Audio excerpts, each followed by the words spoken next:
আমরা valley of flowers আর হেমকুণ্ড সাহিব ঘোরার পরে আবার বেরিয়ে পড়লাম, সবাই মিলে একসাথে সকাল সকাল রেডি হয়ে বেরিয়ে পড়লাম।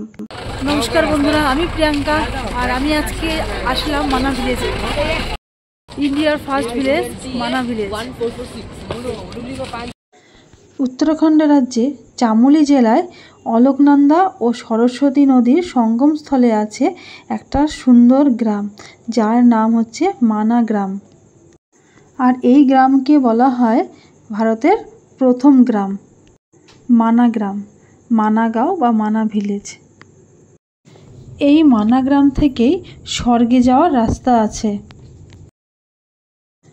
মহাভারতের যুদ্ধের পর পঞ্চপাণ্ডবরা এই মানা গ্রামের উপর থেকে স্বর্গে গেছেন। আর সরস্বতী নদীর ওপারে যাওয়ার জন্য মহাবলী ভীম যে বড় পাথরটা ছুঁড়ে ফেলেছিলেন, সেই পাথরটা এখানে আসলে এখনও দেখা যায়।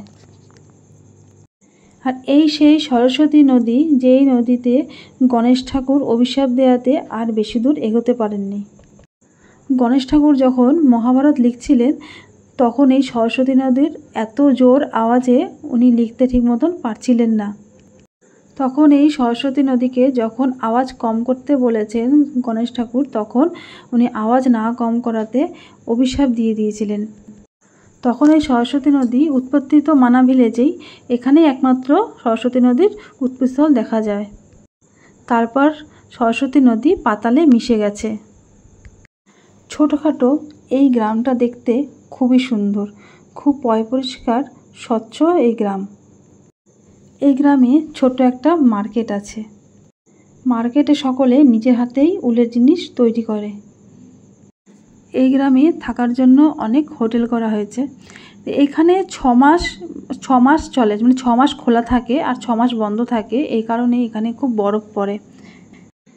এখানে মানুষরা অনেক কষ্ট করে জীবনযাপন করে।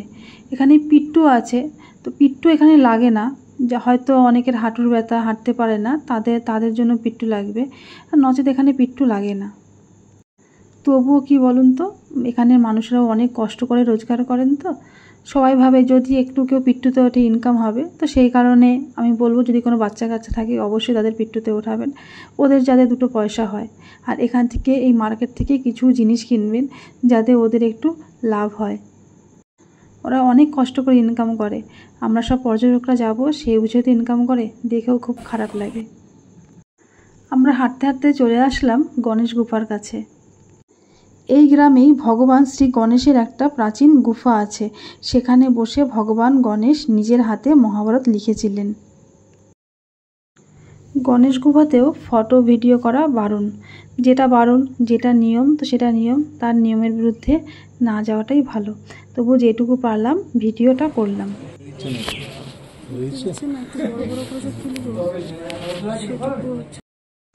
আর এখানে মহারিষি বেদব্যাস 5530 বছর আগের পুরনো গুফা আছে।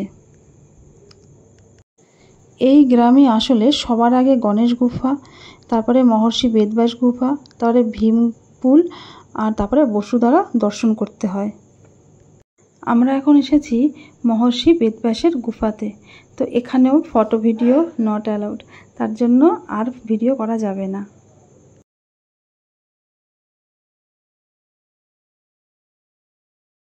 তবে বসুধারা ফলসে আমরা যাইনি, এখান থেকে 5 কিলোমিটার আরও ট্রেকিং ছিল, তার জন্য আমাদের বসুধারা ফলসের যাওয়া হয়নি। আসলে আমরা তো প্রচুর ট্রেকিং করে এসেছি, তারপরে রাস্তা খারাপ, আবহাওয়া খারাপ, যেখানে রাস্তা বন্ধ হয়ে যাচ্ছে, ধস পড়ছে, তার জন্য আমরা আরও বসুধারা ফলসে যাইনি।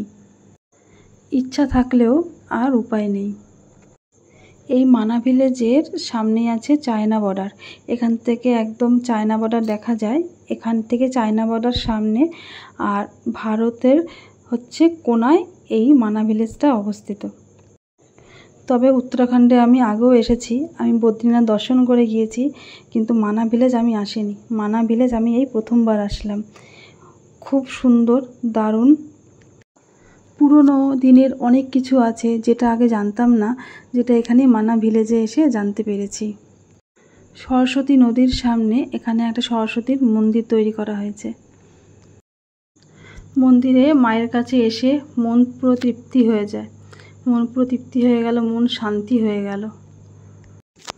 পঞ্চপাণ্ডবরা যখন স্বর্গে যাচ্ছিল সবাই মিলে, তখন কিন্তু তাদের পিছু পিছু একটা কুকুরও গেছিলো।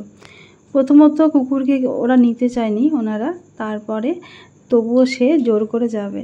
তার জন্য সেই ভাইদের মধ্যে এক ভাই বলেছিলেন, যাক ও আমাদের সাথেই যাক, ওর ভাগ্যে যেটা আছে, ওর কর্মে যেটা আছে সেটাই হবে। তো তাদের সাথে কুকুরও গিয়েছিল, তার জন্য এখানে কুকুরের মূর্তিটাও রাখা রয়েছে। ওইখানে রয়েছে পঞ্চপাণ্ডবের 5 মূর্তি, ছাদে রয়েছে মহারানী দ্রৌপদী, এখানে রয়েছে সরস্বতী মায়ের নদীর উৎপত্তি স্থল রয়েছে, এখানেই সরস্বতী মার মন্দির আছে। আর ওই যে ওইখানে দেখা যাচ্ছে সরস্বতী নদী আর অলকানন্দা নদী একসাথে মিশে গেছে। কি অপরূপ দৃশ্য, সত্যি কথা খুব সুন্দর। তবে এই মানা গ্রামে এসে সব কিছুই দেখলাম না শুধু বসুধারা ওয়াটারফলসটা, এখানেই মনটা খুব খারাপ। শুনেছি বসুধারা ওয়াটারফলসের জল সবার গায়ে পড়ে না, যার ভাগ্য ভালো, যে ভাগ্যবান তার গায়ে এই জল পড়ে।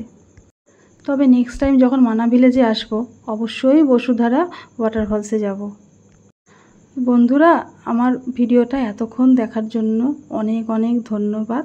ভিডিওটা ভালো লাগলে একটা শেয়ার করে দেবেন, আর প্লিজ পাশে থাকবেন আর একটা কমেন্ট করে দেবেন। তো আজকের জন্য এই ভিডিওটা এটুকুই। সবাই ভালো থাকবেন, টাটা বাই বাই।